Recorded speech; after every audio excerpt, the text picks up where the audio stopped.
God, the pressure.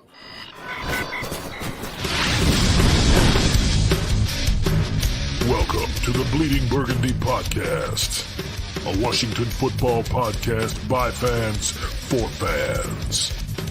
With your hosts, Jesse Martin. You want to play what? Okay.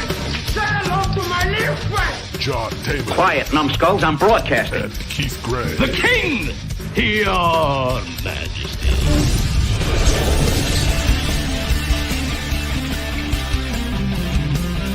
And now here's your host, John Taylor. Hey everybody, this is John, and that damn video buffers like a son of a bitch when I'm trying to figure out when I'm supposed to jump in here, so I never know when I am or not. So hey, welcome to yet another Victory Monday edition of the Bleeding Burgundy Podcast. I don't know about you fellas, but I feel like I get used to this, man. I can get into the habit of Victory Monday stuff, right? I mean, it feels pretty good. Everybody's pretty happy. That includes my friend and co-host here, who's going to come on today and tell us all about how the Commanders have found their brand new franchise quarterback, Jesse Martin. How are you today, my friend? Yay. How's it going? Hey, it's going all right. Of course, joining us occasionally from his palatial estate in the beautiful rolling mountains of southern New Jersey, international television sensation. Hang on, let me go get my open up the door and let them in. Where are they? God damn it. I never can find these fucking girls. That sounds like me all the time. International television sensation.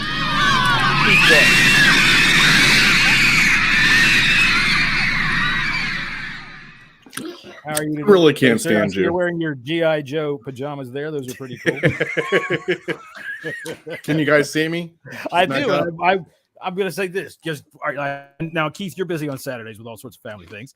But Jesse and I and Scott have been talking about, gambling a lot on Saturdays. So what do you say, Jesse? You want to make a bet right now? I'm going to say I got $2 says that there are feet in those pajamas that Keith is wearing. Probably. I don't think I'll take that bet. All right, so we're not taking the bet. Don't take the bet, Jesse, because I have sweatpants on. Sweatpants. My man's ready for a Monday night. Hey, man, that's what you should be wearing on Victory Monday. Whatever the fuck you want, because we are victorious yet again. Man, I'm a little upset about the whole doggone thing. I predicted 28-3, and we let them score a touchdown. We let them score a touchdown. I was kind of upset about it. Yeah, I think both sides of the ball in the second half took their foot off the gas, and I'm not upset with that. It got real bland in the second half on both offense and defense. Defense was just dominant, man. Like, I don't think I can remember since maybe the Greg Williams days of total domination. What we saw yesterday from top to bottom. That defense was fucking fun to watch. Yeah, I don't care. Yeah. I mean, it was absolutely fun to watch the domination. I don't feel bad that the team only had one win. I enjoyed watching that absolute pure beatdown that defense gave them. Yeah, right. And that one win. Let's talk about that Texans team real quick. Everybody's they're the worst team in the league. Yes, they are. But the fact of the matter is they've been playing tough, like good teams, tough all year long, and they've been scoring points. I mean, or more than 10 at least. They took the Philadelphia Eagles right down to the wire. We beat them, by the way. This was a good win, solid win, especially for the defensive side of the ball. And the rookie running back they had, was averaging 80 yards per game. He had 10 rushes for 8 yards. And the math, they had 5 yards in the first half of total offense. Yeah. That's dominant. The math lesson of the day is 0.8 yards per rush. I mean, think about that. I'll tell you what. I'm glad you brought that up because I'm going to show you this. I was going to wait a little bit deeper into the show, but we've got one of our patented 5-second film breakdowns of Pierce trying to run. So here you go. This is a 5-second film breakdown.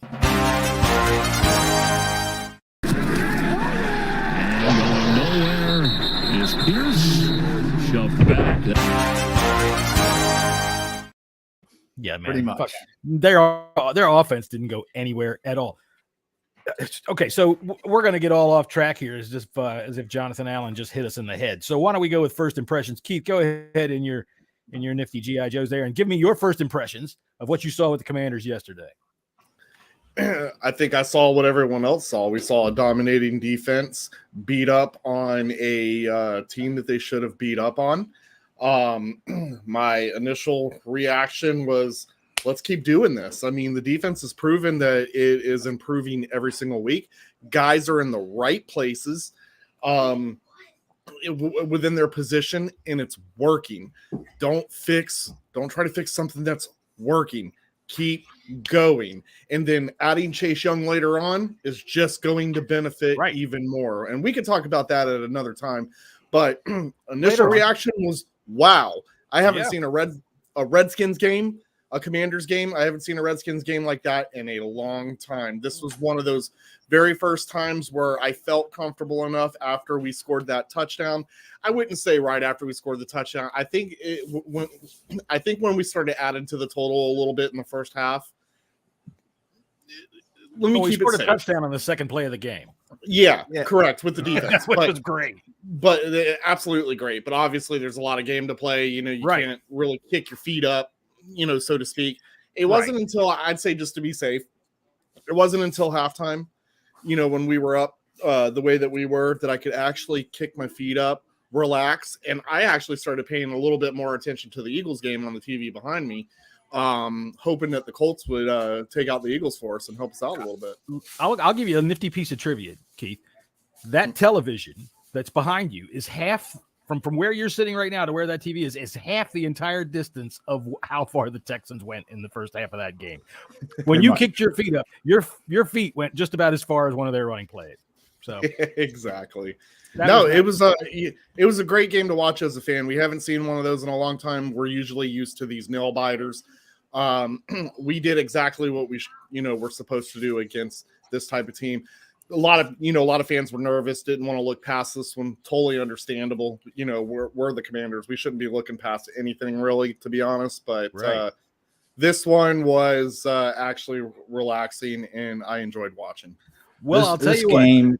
Well, before you get going, Jesse, let me tell you something, because what you said earlier about how it was nice to watch something like this, be able to relax and kick back and watch. This is Jesse at 2:44 in the afternoon, and the meltdown begins. Smack my All right, let's go down a little bit. 3:17 in the afternoon. We better not fuck this up. And then, of course, we give up the touchdown 6 minutes later. So this was because I was upset when we gave up the field goal. I was as good as this. For me, the field goal was like, there's the 3. That's it. Yeah, I knew you were going to dominate. Then giving up the touchdown, I was real pissed. I wanted, it's been a long time since we shut a team out. Put it to you that way. It's a 3-fucker. You sent out a 3-fucker. So this game from the time that Davis Mills threw that interception, at no moment where you were like, I don't know about this game. It was a stress-free game the entire time. It really was. Yes, I was nervous coming up to it. I was nervous for the letdown, and as we should be. Well as a lot of fans. Like I said on Friday, that I didn't trust this team yet. Yep, well, I trust this defense, and I think this defense can play with any team in the NFL. I listened to a lot of shows today, even national shows. One of them was the Pick Six podcast, the CBS. They do a lot of betting stuff too, and they even said this team can play with good teams. You better watch out. You don't want to play this team in the playoffs because of the defense. Dude, tonight when you're ready to go to bed, instead of going to Pornhub, just go over to Brian Baldinger's Twitter feed and just listen to all the stuff about the defensive line. Yeah, I got on him last week, or I got on. He even tweeted back at me today about. He said last week the line or the Giants' defensive tackles were the best tandem in the league. And I threw my hands up. I said, and this was even last week. I was like, have you watched the Commanders' defensive line lately? Because I think they got the 2 best defensive tackles in the league. I saw you remind him today, and I asked him a question. I asked him if he thought Allen was playing at a level, an all-pro level, and he came back and said there's a lot of names in the mix, but he's got my eye. So that's pretty interesting. Yeah, I know, Keith. Do you follow Brian Baldinger? Only from what I see on Twitter. No, I don't follow, but I do see a lot of retweets, see a lot of his breakdowns, and lately they've been super positive. You should follow him, especially since our defensive line it's finally the identity of this team. And he was a defensive lineman, dude. That dude breaks down defensive. Yeah, really good. Play like nobody's business. I love watching it. Anytime he's on, I love listening to it. But all right, so were you? I know we were talking first impressions. Jessy, yeah, I know this is a team that can win game, and they're gaining my trust. Put it to you that way. This team is gaining my trust, top to bottom. Heineke just needs to hit the open man. I think we could be really good. Well, I was being polite there. So I'll tell you what, my first impressions of the game were this. You're right. As soon as Davis Mills threw that interception, I knew we were going to win. And I'm talking about the interception that he threw in week 1 against the Colts in the second quarter. All right. Our defense, I'm dead serious, man. I feel like I should get right out in front and say it because I've been saying it, but it's a fact. I'm all over Jack Del Rio when he's doing badly. Dude, you've got to turn it around. This defense is hungry. It's playing dominating football. That was a clamp down like we without Chase Young. Without Chase Young. And like you said, Jesse, we haven't seen this kind of a clamp down in a while, but I knew that we were capable of it. That defensive line, firing Sam Mills, seems to be one of the big keys that happened. He was holding everybody back, and now Jeff Scanita has those guys fucking hunting. They are so many people were appalled by the firing. The Mitchell. First play of the game. Yeah, don't get me started because I'm going to talk about the people later on in the show. Don't worry. The people. Remember, don't forget, by Friday, stupid tweets. Give me a couple. You'll see a few of them this week. I know I've seen a couple of them by the Eagles this week talking about the face mask call that was missed that gave them the win. Oh, they're still talking about it. Wait a minute. No, I didn't. I haven't seen a single fucking tweet about that. But we'll talk about that later, I suppose. Yeah, so I don't want to get all off track on anything, but the best idea of this is for me to open the show and be loud and noisy, and then for Jesse to run the show because I get lost and don't know what I don't have any structure for this shit. My job is to sit here and be stupid. So no, it was a fun game. It was a fun game. I predicted 28-3. All right, I really want to see the offense come together and start to put together some freaking points. Getting one touchdown a week out of the offense ain't going to get it done. And I mean, we could have had more. It should have been 30 to 10, but Antonio Gibson, took a knee or slid down. That was a touchdown right there. That really upset me because I had him in a parlay, and if he would have scored that touchdown, a little chunk of change would have gone in my pocket. I'm not gonna lie. When I saw you text that and know that you didn't win any money, I laughed. You're an asshole. Just an asshole. Because if I can't win any money, I don't want anyone else winning. There you go, Keith. I laughed in your misery. Jesse didn't get a touchdown. No, but yeah, that would have put us at 30 points. I mean, obviously, not all by 7 points by the defense, but I mean, Kendall Fuller. I mean, shout out to Kendall Fuller. He's been playing very well. Dude, that was his first 2 plays of the game. Touchdown. The first play he stopped with no gain, and the second play he robbed him. Yeah. And then we kicked off, and then they started to try to run the ball. And Jonathan Allen was in the backfield. I said after the second time that they tried to run the ball, I said they should just let our guys stand in the huddle. Just stop with all this nonsense. Somebody's going to get hurt. Just let our guys stand in the huddle and throw them down. That poor rookie, I forget his name, but he was just getting fucking. Who, by John Allen? Yeah, he was. Oh, he was getting. His name was Kenyon Green. Yeah, Kenyon Green was just getting thrown around like a rad dog all game long. They were taking turns on his ass. They weren't. It wasn't just Allen. Allen would stunt this way and like sweat would run in front of him and look, I've got some video of Kenyon Green after the game. All right, now this is Kenyon Green after the game and how the trainers tried to help him. So here we go. 5-second film breakdown. Kenyon Green.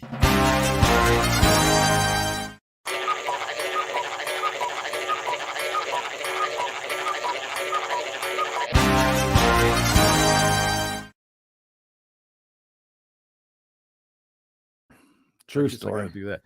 Jonathan Allen had an effect on the young man, I must say. So, yeah, man. the defensive line, they just camped out. There was so many plays where I saw like 3 of them standing there. They almost look like in college football, the personal punt protectors. You know how in college football, they put the 3 guys out in front of the punt so nobody can get to them. Yeah. They look like that. As soon as the snap happened, they're all behind him, and all the Texans offensive linemen are laying on the ground. Yeah. Like, holy crap. So, I predicted 28-3. I didn't like the fact that we gave up the touchdown. I didn't really care because, it was still a dominating performance. I would have just liked to have been right about the 3.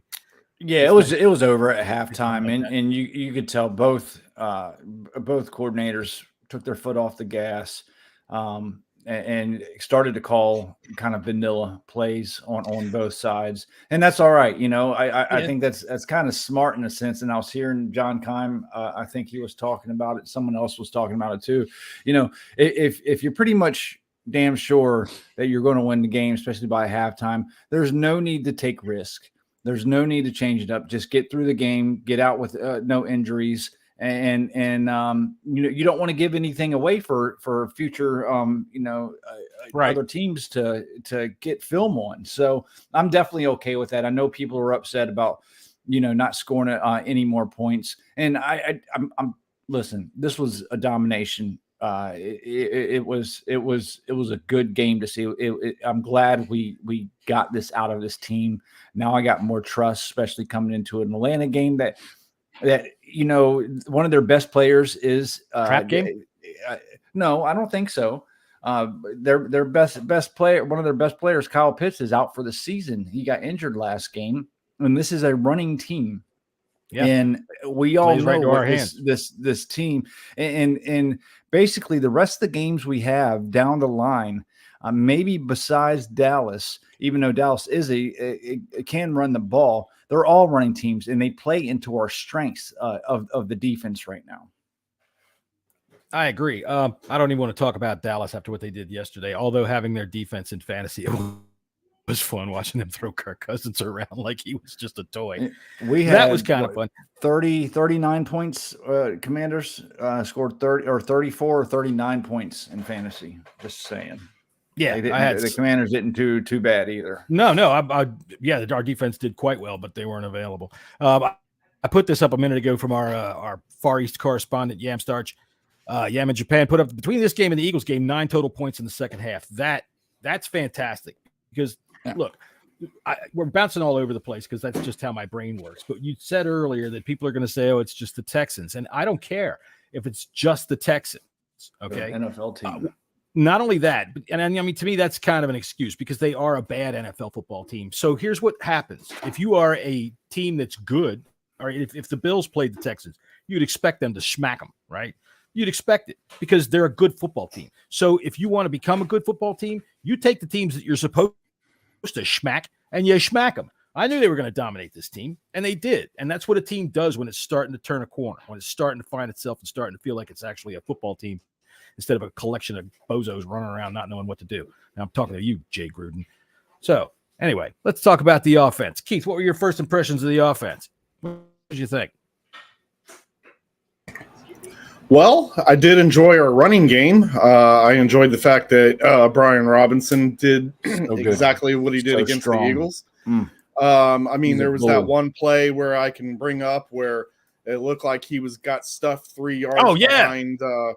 I mean, he literally just dragged dudes to get that first down. And that's why I screamed that I absolutely love that man. I love that type of running. Yeah. But it was also nice to see Antonio Gibson. I'm going to show him some love too.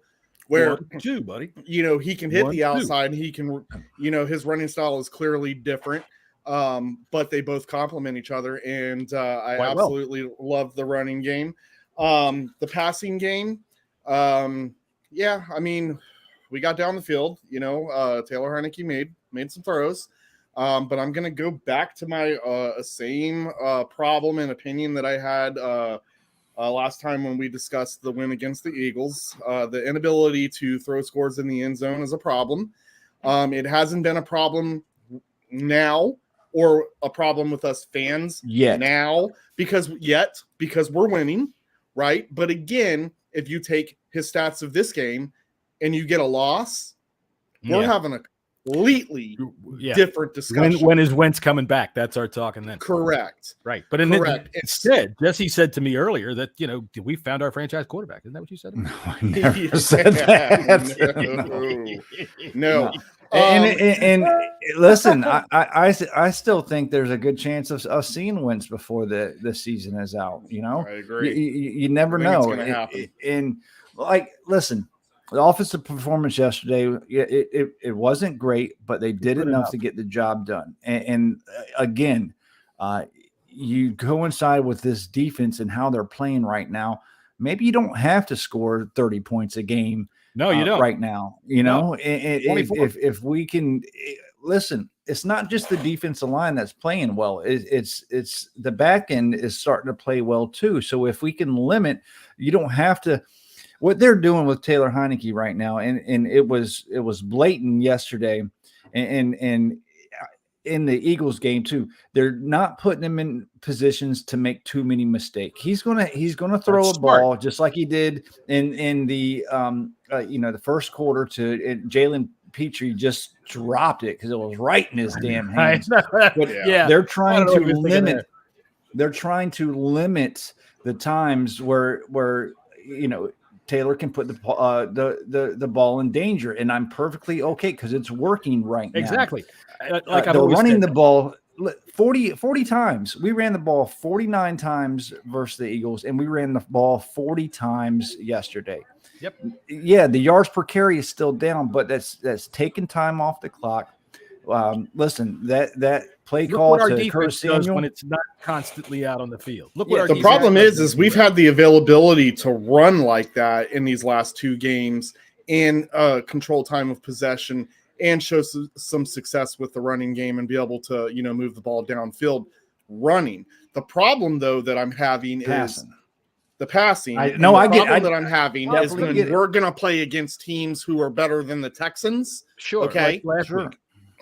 That we've got to rely on, throws down the field. We've got to rely on throws being thrown into the end zone for touchdowns, that type of deal. Like, you can't keep winning with those types of stats. We keep saying that, but he keeps doing it. Yeah, you're right. For some reason he does. Right. And he keeps but you make total sense, Keith. You make total sense. Yesterday was a tale of two Heinekes, right? You saw the really bad throws, but then, like we saw last year, I can't remember which game it was, but the first game of the 4-game win streak, it was against Tampa Bay.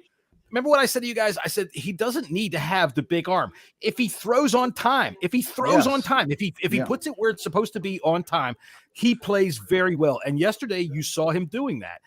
You saw him make a couple of really boneheaded throws. That one that was dropped on the first possession, that was like got away with that one. And we would have overcome that interception just because of the team that we were playing against. So it wasn't like Taylor that was detrimental.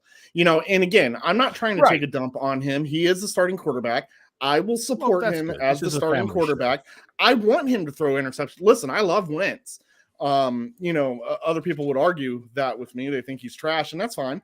But at the end of the day, I'm with you. I don't doubt. I think he's the better quarterback. I'm not so sure that we're not right in the same place with Wentz right now. And no one could say that for sure because you just don't know because the whole team has gotten better since he's gotten injured. Because it's an intangible, but the whole team loves his ass. They fucking love him, and they fight for him. And but he's not going to go in.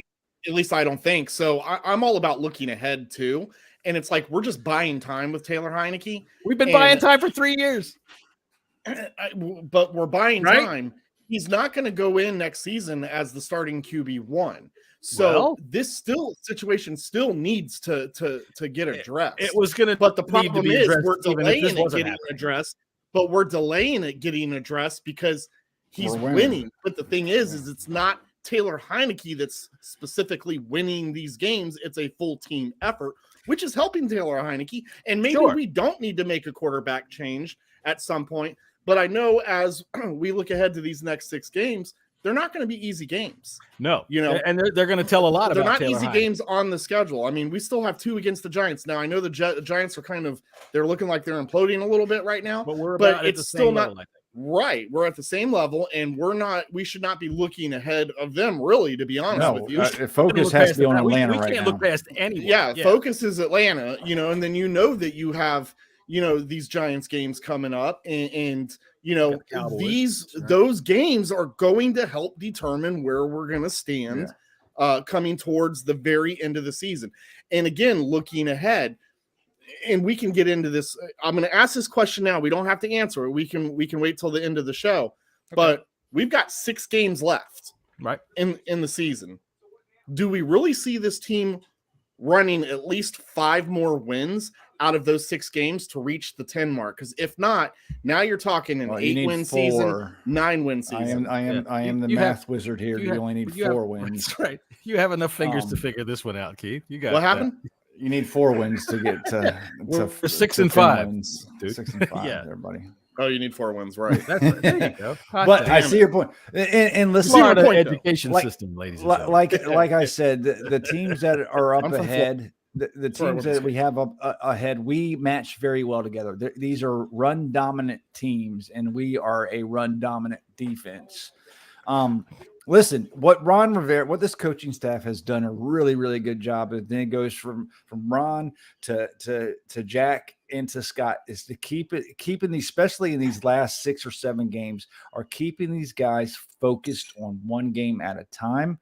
And listen, even John Allen after this game, he was a little kind of upset a little bit. They said that they lost focus at the end. He even called out the offense. He called out the defense because they did not want them to score that last touchdown. Right. And say what you want about Ron Rivera.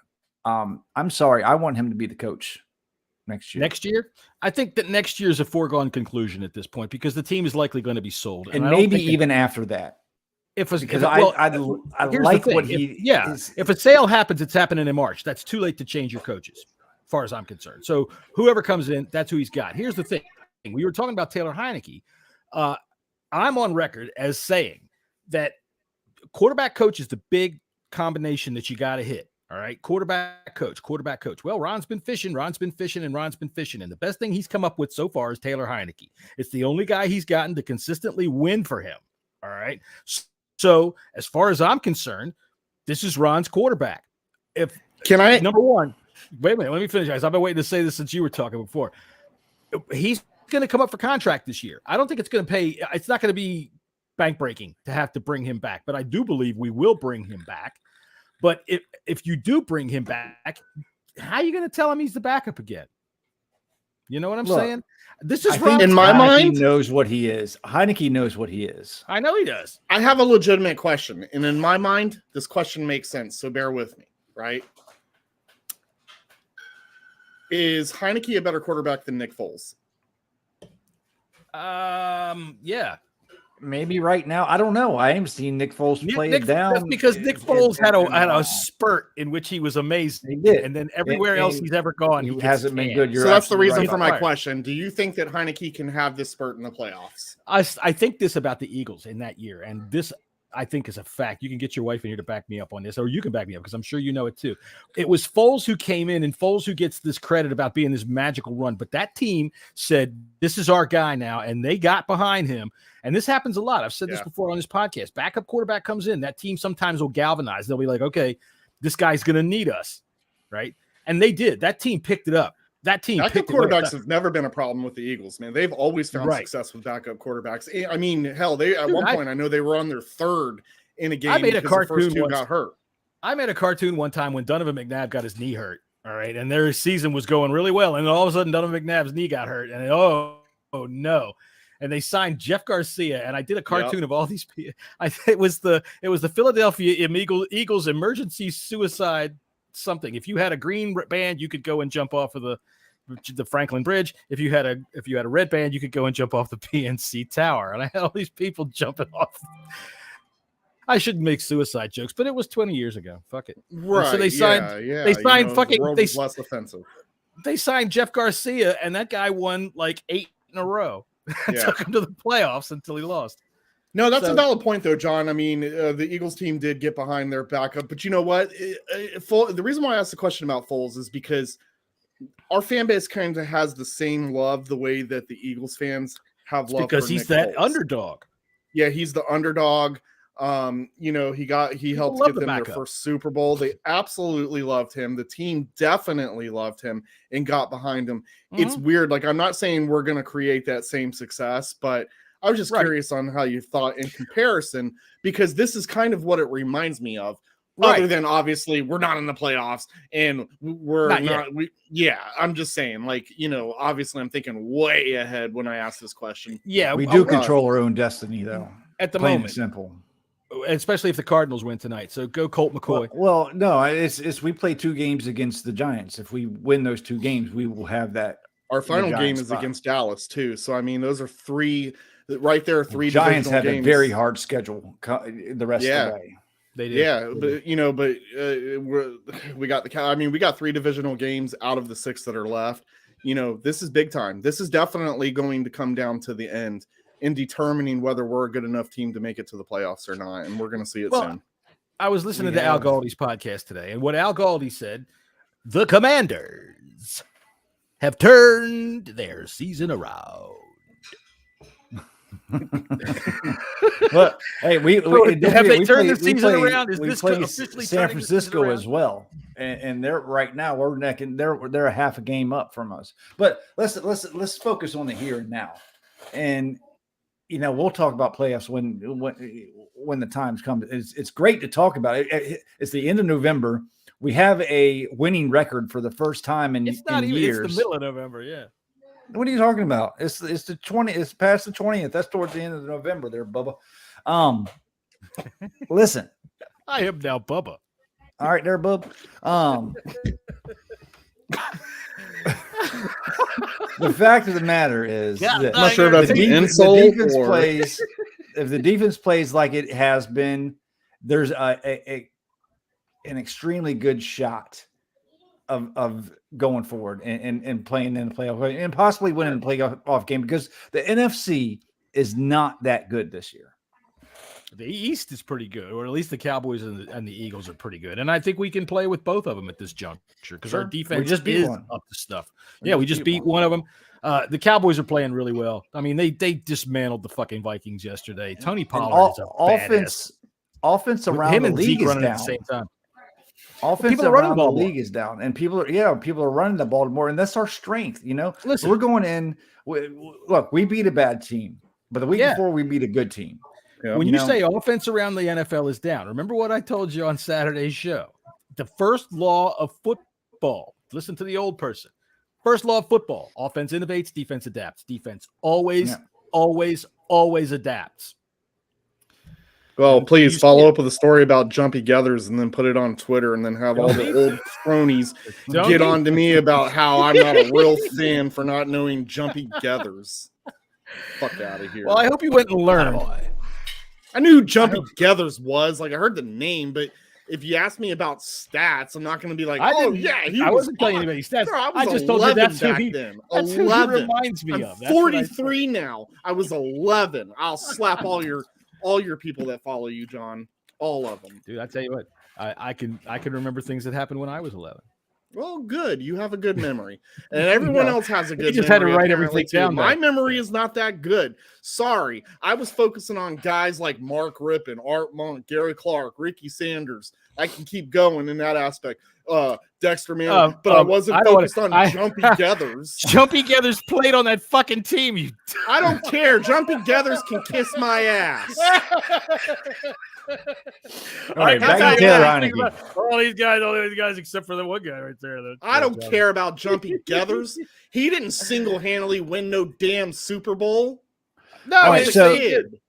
Oh, here comes Jesse. Jesse's going to play peacemaker. Well, I'm going to reel y'all in just a little bit. Reel y'all in. Let's get back to the show, guys. We got to get back to the show. Sit down and shut the fuck up. Shut up! Exactly. Shut up! Sit the fuck down and shut up! Shut up and sit down. Will you shut up? Just sit your ass down here and shut up. Bothering my wife. All right, so look, Ron Rivera and everybody's flipping out. They're saying, Taylor's been named starter for the rest of the season. Did y'all listen to that He didn't name him starter for the rest of the season. Yeah, okay. I'm talking. Everybody's saying that. Everybody is saying. Oh, you're right though. Everyone is saying it. Listen, people are talking. Even the national pundits they're saying that. Well, they interviewed Taylor and they said when Ron was talking about it, that he did not even look thrilled to say Heineke is the starter. He looks the same all the time because I'm telling you, he's getting that one eye that's too fucking big. He does. Ron Rivera shows zero emotion. Bulge eye. I don't think Ron Rivera likes Taylor Heineke that much. I agree with you. I think he likes him. I really don't. I think he likes him. I don't think he believes in his abilities. I do not. I think he's a realist when it comes to him, but he brought him in here, and he Taylor Heineke under center. He just can't pull him right now. I can probably Kyle Allen's not answering his calls. That's why. Kyle Allen. You're right, though. He can't pull him. And I think that he's stuck. So he has to go with unfortunately, the hot hand, even though when you take a look at the stats, that hand ain't hot. It's just making the plays that are necessary. Dude. And the big argument is Wentz couldn't get Terry the ball, but Taylor Heineke is finding Terry. Terry is our number one guy, and so therefore everyone's going to stick by that because Terry's showing success with Heineke. I can't believe this. We've won 5 out of 6. This guy has won 4 out of 5. This guy didn't win nothing. This guy didn't win nothing. I didn't say he won anything. No, it's not a matter of that. It's a matter when you're talking about what Ron said today. What did Ron say when they asked him, "What is your primary reasoning of this? Why?" And he went, "He's winning." And that's why he didn't say he's winning. He said he's winning. So that leaves the door open. Once he's not winning and starts really costing us, he can yank him. But I really don't think Wentz is ready yet. I don't think he's been cleared to throw, but that's not ready yet. You know, they couldn't. They might have been able to put him in yesterday against that shitty team, but they can't put him in next week. And at this juncture, we should want Wentz as the backup because we know. Yeah, just in case something happens to Taylor, and look, he was getting his ass whooped yesterday. Taylor got some big hits yesterday. Yeah, he did. He took some unnecessary hits. That's the thing that I don't like. It's like I said, Taylor 2 Taylors. All right, try to say that after a couple of these. Taylor 2 Taylors. You see some of the bad overthrows. My God, he finally. I think he could be good. I think he could be good when he throws on time. If he can pull the on trigger time. Because one thing about this offense is, and Scott Turner's really good at scheming the wide receivers open. They're wide open if he throws on time. Wide open. But the fact of the matter is I don't know. I think Taylor's gotten to the point where he's starting to be afraid of making a mistake. And I think that you can see the hesitation a little bit, and he's not pulling the trigger, and that's why some of his throws are off. He throws off his back foot. His throws are not time where he's just. But he's always done that. The mechanics of him, you know how it is with mechanics. If it's something that's coachable, then okay. But some of the things that he does, I don't understand why he does it. He throws off the back foot all the fucking time. The ball sails on him as a result of it all the fucking time. One thing that I absolutely can't stand that he does. Right, Yam. 100% Yam's right. He'll drop back and then he does this little bounce. Right. Mm-hmm. Okay, fine. I get it. You want to do the little bounce because that's how you were taught to do it. You do the little bounce and then you climb, but he doesn't climb up the pocket. He just bounces and then goes flat-footed and then blam. He's right where the tackle is trying to wash around that end who's kicking his ass. Right. He's right there where Cosme's trying to bring that dude around. Step up, walk that pocket up. When he settles down and when he starts to do things fundamentally correct, he can't make when I say he can't make the big throw downfield, 37 yards is his big throw, but he hits him. I'm okay with that. I'm fine with that's like I said last week or 2 weeks ago. I'm fine with that if that's what he can do. Team in the league, there's not many quarterbacks that are throwing bombs down the field and wide receiver scoring like that. So I'm okay with large gains. Like to me, that's a big play. But now, I don't want him throwing it down into triple coverage, hoping that the fucking safety is going to get knocked over by the back. That's something that he'll do. but the 2 dimes that he's thrown to Terry down the sidelines are perfect throws. He hit Logan Thomas yesterday. Oh, yeah. Right as the linebacker was starting to look like Logan Thomas now. The past 2 games, you can see him getting it. That's very good for Heineke because he's a big target. And once he's finally figured out he's not too big because he throws that guy like his business. I think Logan now he's gotten healthy. Should play a bigger role, especially in the red zone, and should help Taylor Heineke. But he just got to hit him. That's it. Had a beautiful catch yesterday. Got to get Heineke got nailed by the linebacker, and the split second before the linebacker hit him on a blitz blindside, the ball came out, and he hit. It was just perfectly on the fingertips. It was one of those passes that looks like it was just hand delivered right to him. It was right there. Yeah. Thomas took it and ran with it. I like seeing Thomas get involved, especially with the injuries that we've had to tight end again. Bates caught a pass yesterday, but I also saw Bates get blown up behind the line of scrimmage. As a matter of fact, I tweeted one time, tale of two tight ends. This is my theme this week. It's a tale of two everythings. Tale of two tight ends on one play. Bates gets blown up. Thomas makes the catch down the field with a nice set of hands. So there's work to be done there, but I like it when Taylor starts to see his primary receivers, his primary weapons. He's comfortable with Terry. He's comfortable, or he's been comfortable with Thomas. But sometimes he's got to go going outside of those primary targets, though. Sure, sure. And look, he missed Dotson yesterday. He missed Gibson wide open out in the flat. He's missed him a lot. Gibson's open all the time too, as a safety valve, and he just. Well, I think what you said was right. I think what you said was right. They do things now to try to help limit his limitations, which I've always said. Scott Turner's a fucking genius. He always does things to help out his quarterbacks. I've said it time and time and time again, no matter how many times you want to fucking argue with me. No, yesterday I was really actually pleased with Scott Turner. Even though at the beginning of the game, the flip-de-flu, triple reversey, woo-woo-woos, all that kind of shit was trying to get on my nerves. But then, look, later on, we get the touchdown out of it. In the first couple, I was like, why are we doing this? And that's what it was. Yeah. He set up that one that was the touchdown, and there was another really nice quick handoff to Samuel on a third down where he got the first down that was really quick and really nice. And I thought that's what it is. He's setting these shit up. So finally, I'm starting to get me a feel. Yeah, and see another thing too is the offensive line hasn't helped out Scott Turner in calling plays either. No, they stink. Earlier on in the season, especially, they're starting to get a little bit better now. Yesterday was kind of reverted back a little bit. I noticed, but being a running team, you're going to need to start off good on first down. You're going to need to get 2, 3, 4 yards on first down to be able to set it up to keep going. So if they can, and they're starting to use a lot more 12 personnel to help that situation out. If they can just keep fucking just keep chipping away, keeping the ball, but they have to start off with, if they're going to run on first down, they got to get positive yards on first down. I'd like to see him get better on first two drives. Taylor comes out slow, and I'd like to see him change that, because it is going to get tougher down the stretch. And this is where our eggs are right now. They're in the Taylor Heineke basket. All right. So I'm fine with that. And it's not because I'm this big believer in Taylor Heineke, but you know what? Like I said, dude, this is enough time for Ron Rivera to find a quarterback. This is his ride or die guy. And I want to talk about a little misnomer about how Ron and his staff isn't a very good player evaluators. I think he's done a really good job bringing players in, especially young players. Last year, and I want to talk about this offensive line real quick, because that seems like one of the biggest problems with this team is the offensive line. Last year, Turner and Norwell, their grades were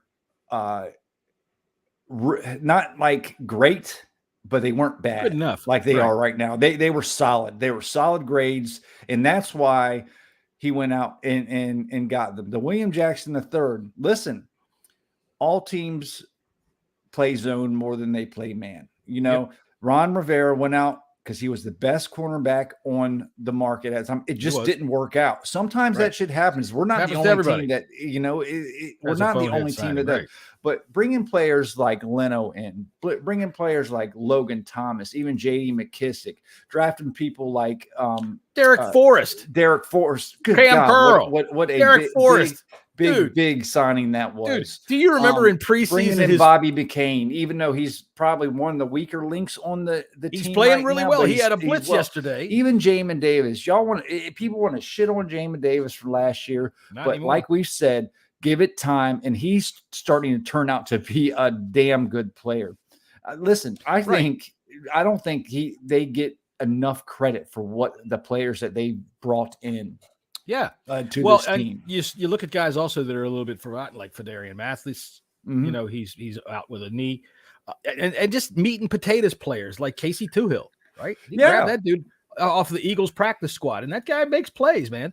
F.A. Obata. I hope he. Yeah, we saw he makes plays. He makes power bombs.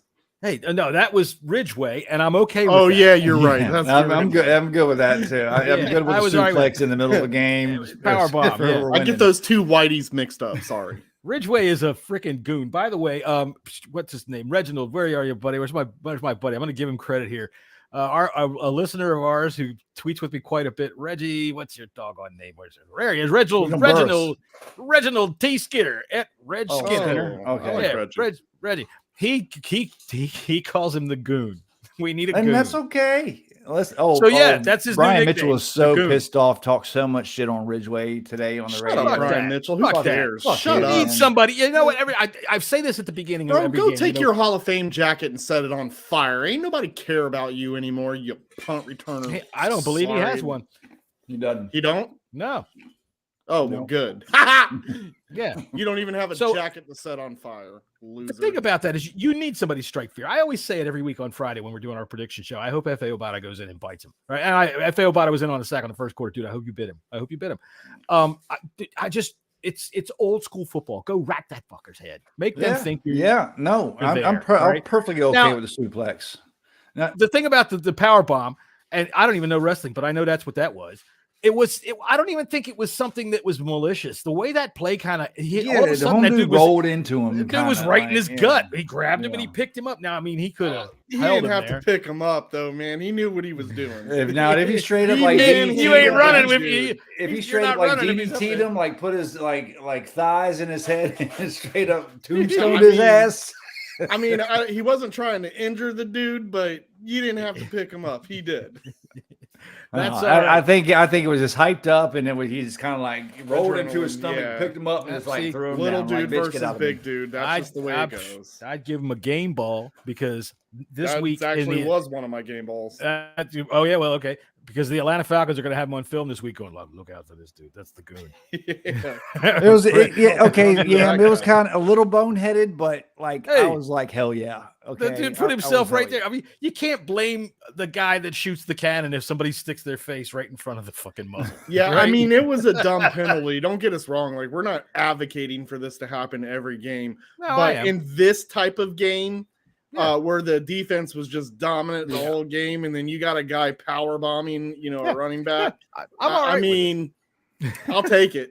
I'm okay with it. I'm an advocate. I'm an advocate for keeping a defensive end on the active roster that you can send in the first quarter. If you're playing like one of the hot shot quarterbacks, you send him in the first quarter. Just go take the penalty. Just go fucking bust that dude's head open. Wham!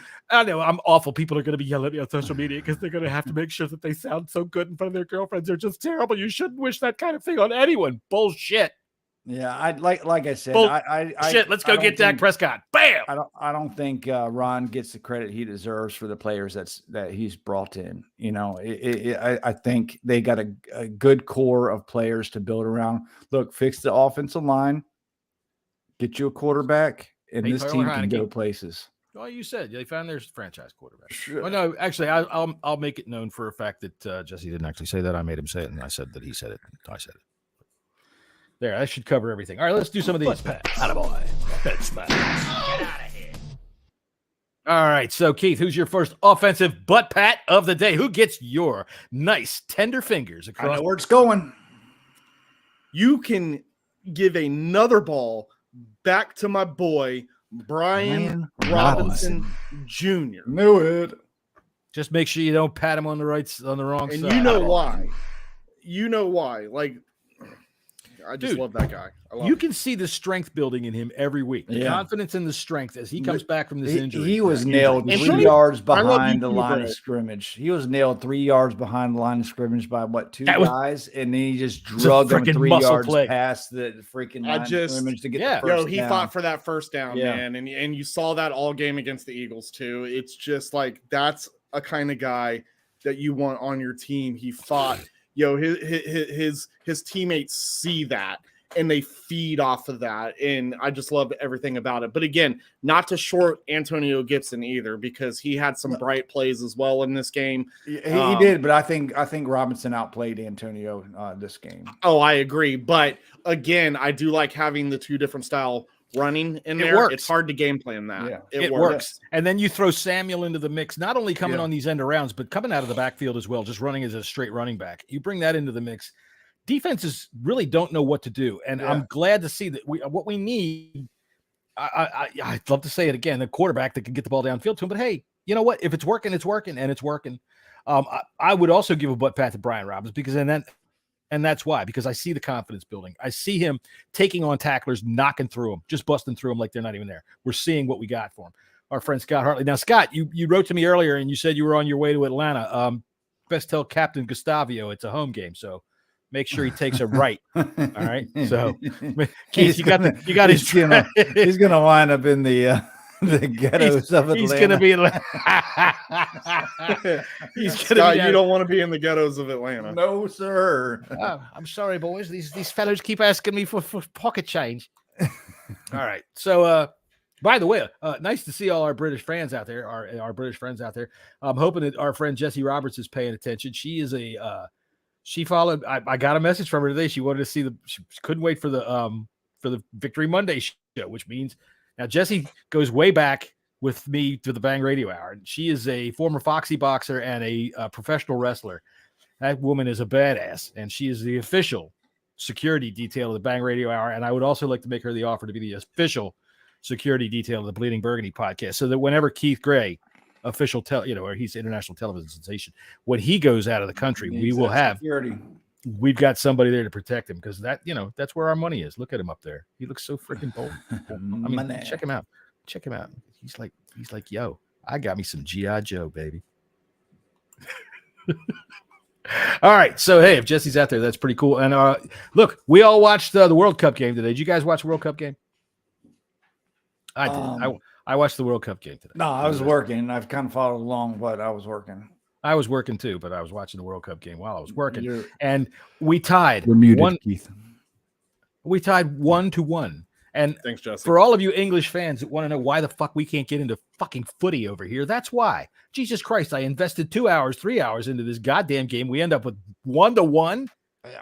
Ties don't. We got England next, and I'm just going to say, I think we're going to score 2 touchdowns. Yeah. And a field goal when we play England. So that's right. And I hope F.A. Obata, when he gets a shot, bites their left winger right on the fucking forearm. So, all right. So where were we? We on offensive butt pats. Go ahead, Jesse. Who's your offensive butt pat? Attaboy. I'm going to give it to Scott Turner, especially for the first half. Even for the second half, because he dumbed it down. Called it. The game was pretty much won. But I loved all the motion, the run plays, and he tried to keep Taylor Heineke out of trouble. So I'm gonna give it to Scott. I'm sure this is a butt pat that turns into a caress. This is Scott Turner we're talking about here, right? So all right, that's so a butt pat for Scott Turner. I would agree with that. That's pretty good. Let me shut that piece of music off there real quick. Can't have that playing while I'm trying to talk here. All right, so my offensive butt pat. Did I give one there for Scott? Sure did. All right, so my offensive butt pat of the day is going to go also to Scott Turner, because I think he did call a very good game. I'm going to go get ahead and give one to Logan Thomas, but that'll be Logan Thomas. I forgot about that one. Yeah, he definitely deserves it. He stepped up. He stepped up good. I thought he played very well. I mean, his fingers are so soft, man. His hands are so soft. When he catches that ball, it looks like it just floats right on in. I would have liked to seen a little bit better ball handling. He was trying to change hands one time, and I thought it was a little unsecure there, but all's well that ends well. But there you go. Logan Thomas, welcome back. Let's see. I want to see him make impact coming down the stretch here, and I think he's ready for it. Yeah, boy. I agree. All right. Defensive butt pats. Keith, go ahead. Where to start, man? Yeah, where do you even begin? I mean, all right, so I'll start. We mentioned his name earlier. I hate taking the easy way out, man. That's all right. There's nothing wrong with that. You don't have to be all esoteric and shit. Deserving. I'm going to go ahead and give it the floor for setting the tone of this game. Okay. Kendall Fuller. Right. That's a good one. Yeah. You didn't take the easy way out, but okay. I'm going to say Kendall Fuller only because I've been hard on him on this podcast, and I know he's been very upset because he's been playing good. He's been playing good the past few weeks. He's been playing good ball. And ever since William Jackson's been gone. I hate to say it, but ever since Jackson's been gone, they've all played well. But yeah, I agree. He set the tone because that first play, they tried that quick screen over in front of him. They tried that little quick smoke route, I think they call it. And he blew it up, half-yard loss, just like that. And then pick six right after that. That was very nice. You talk about setting the tone. Dudes barely even got sitting down with their Lone Star beer. God dang it. I can't believe that's what the fuck happened. Only got one pick six. That's crazy. I know. Did he have one in the postseason? I think he had one in the postseason. All right, then. So, Jesse, who's your defensive butt pat of the day? Shoot. Kendall Fuller. Attaboy. There you go. You go the whole D line at this point. Yeah, I mean, Tuhill was even involved. It's wild. I'm gonna I'm gonna stay away. Jack Del Rio, man. Fuck it. He's all on the coordinators today. You can give it to any one of them, the players on the defensive line. They all deserve one. But Jack Del Rio is calling a good game, getting the plays into Jamin Davis. Jamin's stepped up. The work that the coaching staff has done with Jamin have been so good. And listen, we're doing that. We're doing all this without blitzing, man. And without Cole Holcomb, who should have been our middle linebacker. And, dude, this is 9 weeks removed from him being called out in the media for not really knowing what he was doing out there on the field. And now he's the defensive play caller. He's got the green dot, and they're kicking ass. Yeah. So there you go. You're giving it to Jackie Del Rio. Attaboy. I am going to go ahead and take the easy one. It's going to be to both Allen and Payne. They just crushed yesterday. Allen is playing at a pro or an all-pro level. Sweat crushed yesterday too, but those two set the tone. Those two set the tone. And it was like they were taking turns. Let's, which one of us is going to get to play in front of this freaking whatever this guy was yesterday. Kenyon Green.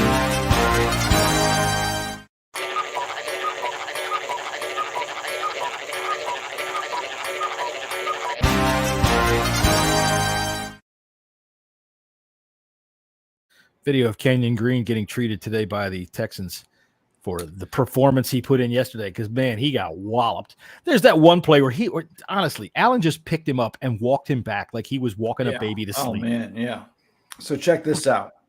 All right, we'll check it out. The Texans averaged 3.04 inches per play yesterday. Isn't that lovely? In the first half. And then the Jets averaged 2.77 inches per play in the second half. Man, our friend Scott, he said, sounds like my sex life in high school. Sorry, Scotty. That's messed up, Scotty. I don't think that at all. All right, well, he already left. That's why I picked on him. So he went to school. Oh, he did? Oh, yeah. Oh, that was Yam. Yam went to school. All right, Yam went to school. Sorry, Yam. Yam's probably one of those Japanese kids that wear short pants all the way up to here, like they did in the old movies. Such a dick. I know. Fuck it. All right, so defensive, my defensive butt pat, I said it's Jonathan Allen and Daron Payne. So who are our defensive head smacks? We'll start with defense. Keith, sorry, I'm all over the place. Any special teams butt pats? Attaboy. No, I don't. No? No, I mean, not even a Joey Sly, 4 kicks, 4 field goals. Sure, but Dak's had some, okay, no, nah. All right then. All right, so defensive head smacks. Get out of here. Who you got, Keith? Can't do it. There isn't any, huh? No, I can't. With that type of defensive performance that we haven't seen in many moons. Yeah, I mean, there's not a particular one that I could call out. I mean, me personally, I can. I'm sure Jesse saw something. Go ahead, Jesse. John Bostic. Poor guy. I hate to pick it wasn't his fault. I hate to pick on him. How do you get him on Brandon Cooks? But he was on Brandon Cooks, and let him off the hook. No, dude. I'm not even gonna give him. I'm not even gonna give him up. Yeah, good, because he deserved one. That's not his fault. I mean, that play was so reminiscent. Saying that, but It was, yeah. When he's on Brandon Cooks, that's definitely not him. Yeah, but it was so reminiscent of how many times the Texans scheme their offense up, so we had to cover them. But yeah, I mean, I guess you could give one to Ridgeway for the penalty, but I don't want to give one for the penalty. I thought it was no head smack for defense. A proper slam. Yeah, I'll tell you what. The Bostic play, I was almost laughing. I mean, it was a big play. It was their biggest play of the day. It was. But I was laughing because as Bostic is running and turning the corner so late, and you can see his name in that 59. I'm like, God damn it! How many times have we seen this movie? Holy shit! Yeah. And you could just hear him in his head going, "Motherfucker, motherfucker! God damn it, motherfucker!" So, no, I'm not going to give any defensive head smacks either. James Smith Williams. Look, dude, you got to make sure that your shoes are tied. That's all I'm going to say. And that's it. He had his shoes were untied on one play, and I thought that looked really terrible. And I hope the NFL fines him like $15,000 for that, because they do. You know that they do. Have you ever heard about the fines that they have for their uniform violations? Yeah. It's fucking ridiculous. So yeah, I would just hate to have to be the guy in the locker room that says, "Listen here, you got to make sure your socks are maybe a half an inch lower off your knee there." All right, so any offensive head smacks? Jesse, go ahead. I mean, Taylor Heineke. I mean, get the ball to the open receiver. They're a plethora of open receivers. A plethora. Listen, a plethora. Spell it. Fucking get your shit. He's got it backwards. Together. Get your shit together. Throw the ball to the open guy. It's plethora. You're speaking Japanese. Yeah, that's okay. I'm learning a new language. It's plethora. Yam starch. You should be very pleased with Jesse for that. So Taylor Heineke gets the head smack. My head smack for offense. It's hard to find one other than Taylor Heineke, and I'm not going to give him one either, because the worst play that he had was the one that got dropped on the first possession. Still a bad play. Worthy play. And I don't care what anybody says. A turnover-worthy play is one of the most important stats for a quarterback. Oh, for a quarterback, sure. But see, that's the thing. He survived. You can have all kinds of turnover-worthy plays, but if you survive, then they don't matter. They don't make any difference. But still, man, stop throwing the ball in dangerous places. Terry had stopped, but, for him, throwing it anywhere near 17 is not dangerous, because that's where his savior is. But, he misread that. So, survived. But other than that, I can't find anybody to find fault with on the offense yesterday that I would be so bad with to be able to say something like, I mean, it was fine. I mean, fine. 3 of 13, 3 of 12 on third down wasn't that good. Yeah, but that was mainly Taylor Heineke's fault. I mean, they managed the game. That's all they did. So Keith, who you got for you got any head smacks on offense? Yeah, I'm going to stay consistent and go with Taylor Heineke. I mean, listen, you got to put the ball in the end zone, bro. We got to step on their necks all the way through. You can't just do it, here and there. You can't have these type of stats and play big teams and expect wins. Right. Like I said, the only reason why we are not having this type of real conversation regarding the quarterback is because we're winning. He's winning. Thankfully that we're winning. It's not he's winning. It's the team's winning. They're all supporting each other. I get it. I completely get it.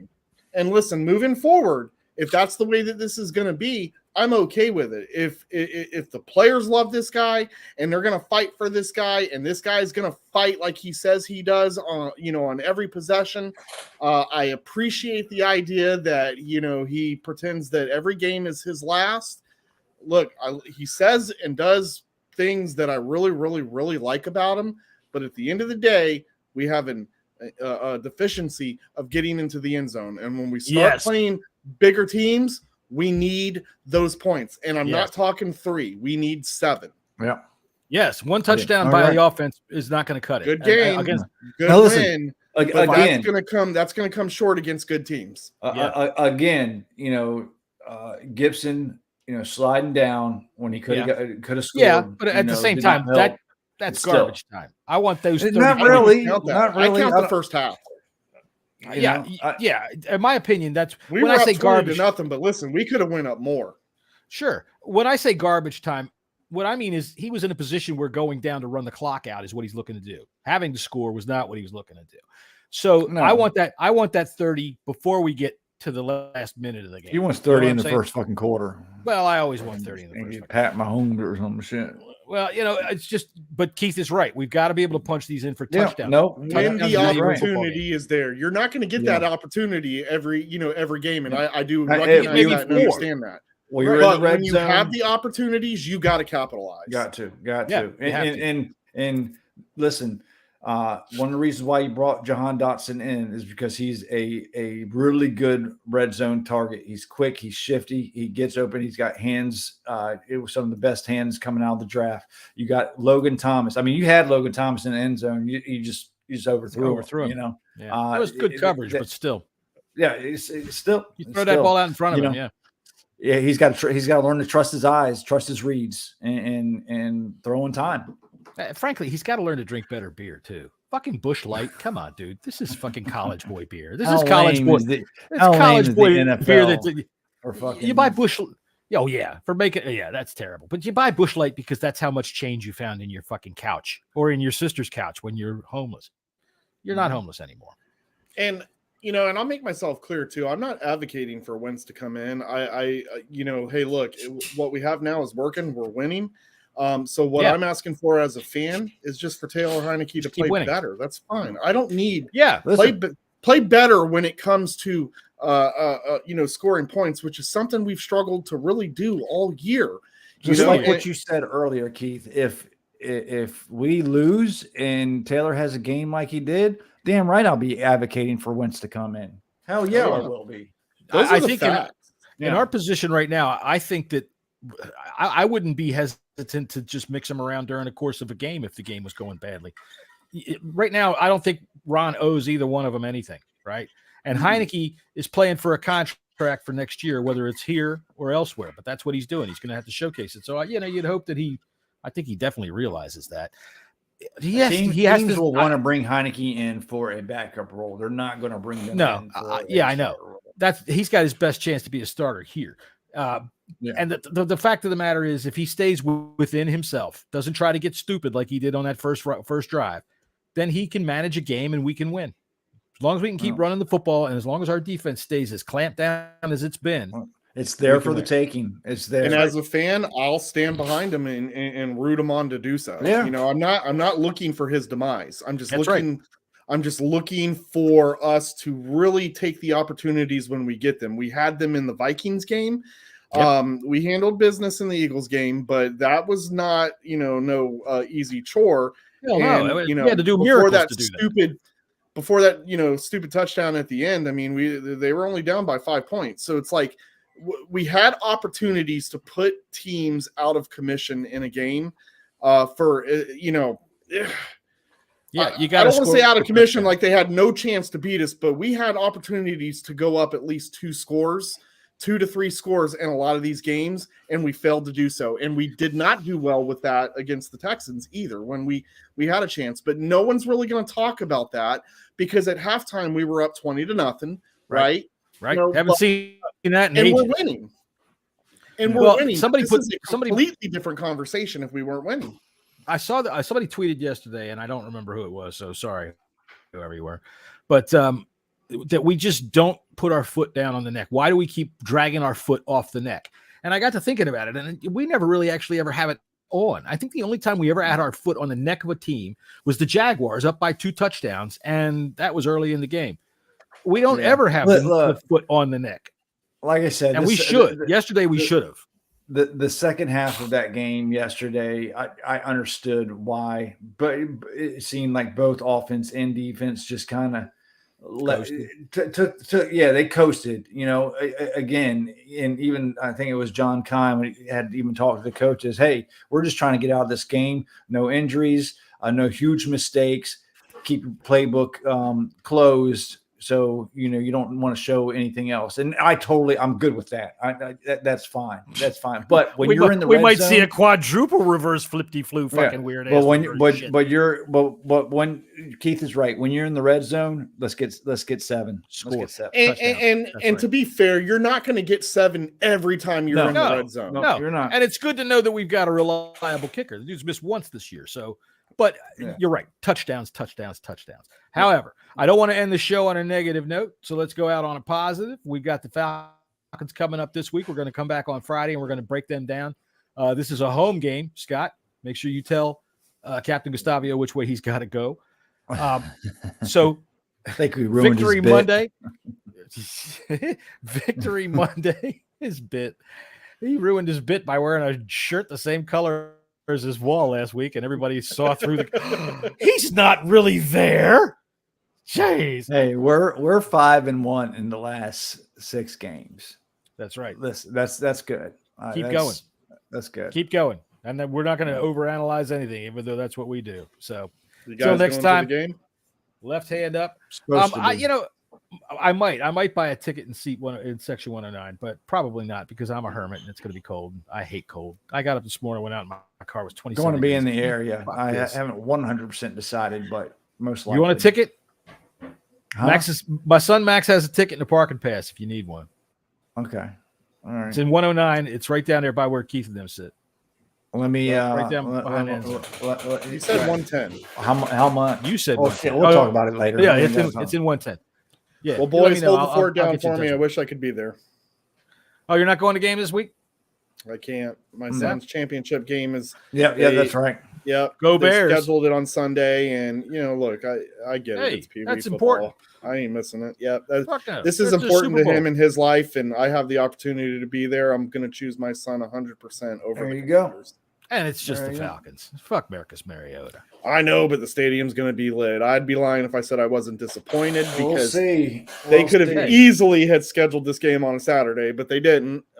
So I'm. They dealt are with the NFL. They games. usually play on Sunday. No, I'm not talking. Oh, you about mean that. Yeah. I'm You are talking I don't know. National I'm television kind of. I don't know if the stadium is going to be as raucous as everybody says because I think it's Thanksgiving weekend. People are traveling out of town and stuff like that. They would rather be at home. I don't know. I don't know. I think it what should means be. is that most Falcons fans are rat poor motherfuckers and can't afford to come up to the game. So it's going to be mostly a Commanders crowd. Yeah, but I just don't know if it's going to get anywhere near sold out.